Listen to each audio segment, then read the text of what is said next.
And away they go. Barbaresco was off a little awkwardly. It jumped okay and then it seemed to jump to the side, and at the moment is about 5 lengths off the leader.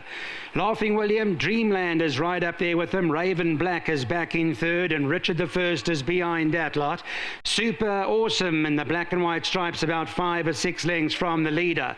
Then it's Silver Tudor. Barbaresco is 8 lengths off the leader as they move into the strip and race their way past around the 650 metre marker. Dreamland is in front, leads the way 2 or 3 lengths to Raven Black, is back in the second spot. Occupying the rail is Laughing William, and then Richard the First behind that. Silver Tudor's further back. Super Awesome, they 6 or 7 off the leader. Barbaresco's got 7 or 8 lengths to find on them now as Raven Black glides into the lead and the one to beat now. Raven Black, as they go past the final 300, leads by 2 or 3 lengths. Richard the First is on there outside. Barbaresco's gone to the rail, but Raven Black is clear and is not for catching. Raven Black clear by 4, now 5 lengths. Raven Black won it easy. Richard the First, Barbaresco and Silver Tudor. Here's the look at the head-on replay. Number 4, Raven Black, clear of its field.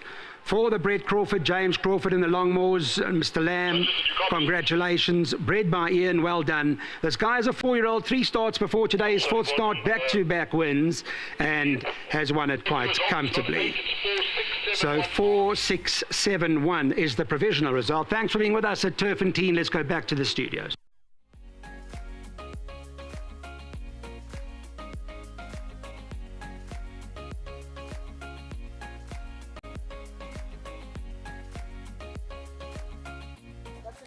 All right, welcome back to the winner's enclosure, and we've seen a taking performance from a horse that's clearly on the up. He's doing things the right way. Number 4, Raven Black. I thought tremendous value at the off. I think you were getting close to 10-1 when they jumped. Son of Master of My Fate has been well handled here by Kabelo Matsanyane. Well done to James and Brett Crawford, to John Lamb and to Mr. Longmore. Congratulations. Well done, Kabelo. I thought a terrific ride from you, because it looked like they were going a decent tempo up in front. You sat, you stalked, you waited, and you pounced at exactly the right time. Yes, the tempo was very nice in the race, and I was happy with the pace. But I would have loved to have one to follow, but obviously the race can never always work out the way you think it will. But he showed maturity today. He settled nicely, even though he didn't have cover. And when I started moving up on him, he actually went through the gears very nice. When he hit the front, he didn't look around a lot, and he won a very confident race, and I'm happy with the way he won today.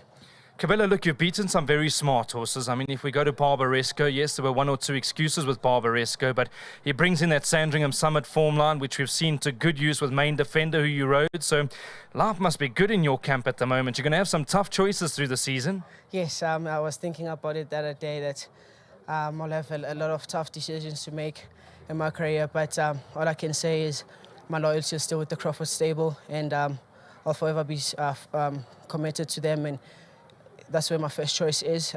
Unless if there's nothing from the stable, then yes, I'll have open decisions to make. But overall, Crawford stable is my first choice, and I'll remain loyal to them.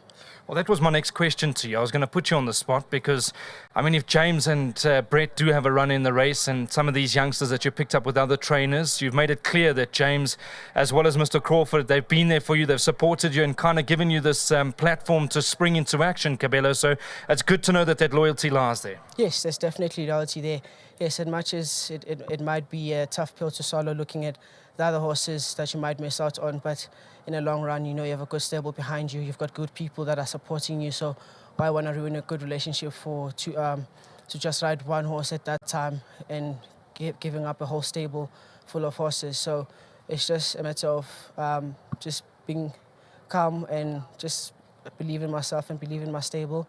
I know very well that we've got the horses to compete, and we should be very competitive in the season. I mean, even this horse, we've always rated him. He had his hiccups coming up, and we had to geld him, and he came back, injured himself. But we've always rated him, and I'm glad that he's bringing his best to track. And I mean, his future is looking bright from here.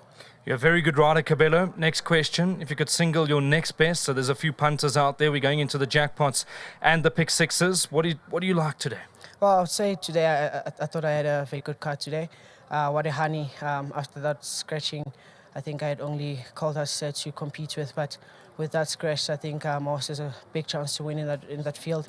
Back in the 12, it shouldn't be a problem for her. She's a tough mare, and yeah, I think that's from remaining rides. I think that will be my best, and nothing else matters. He won the track.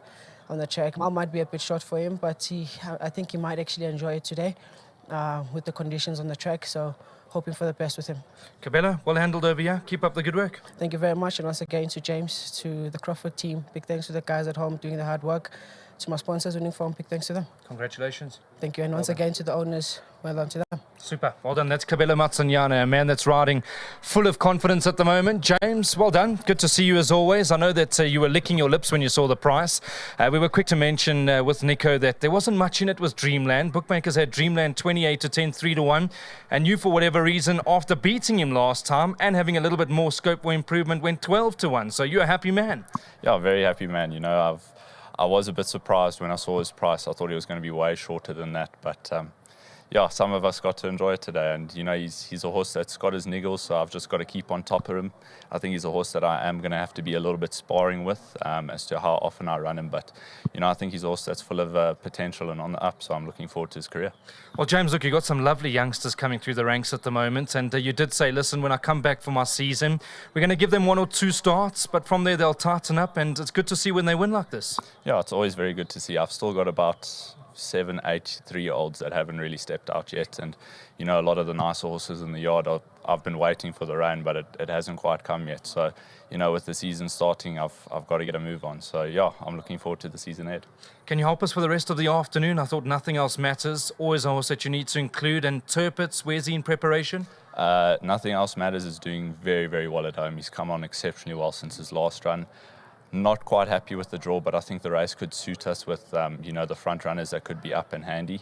And then Turpitz is absolutely flying at home. I couldn't have him in a better space. Also, not the best draw, but he's doing very well. So very happy with both. He's got a good turn of foot, James. Pretty much like you. I saw you get to that winner's enclosure and you can quicken up smartly. James, last word before we wrap up this lengthy interview. Winchester Mansion, how's he doing? Absolutely flying. Good stuff. Good to see you, James. Hopefully we'll chat again. Oh, thanks so much. There we go. Good man. Always dressed to the nines is James Crawford, and it's great to have him back in the number 1 enclosure. Last word from the winning groom, who does a wonderful job. Well done to you, sir. Come a little bit closer to me. You're going to get 1,500 Rand from World Sports Betting. Okay, but thank you for James and for Kambelo Masonyana, and thank you for winning. Minabonga, boss. Super stuff. There we go. There's 1,500 Rand.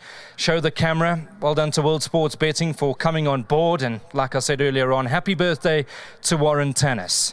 That's the man that obviously has powered up World Sports Betting, and they're on board in a big way to give the grooms what they deserve. All right, so that's how we open up the PA. That's race 3 done and dusted. The pick 6 starts in race number 4.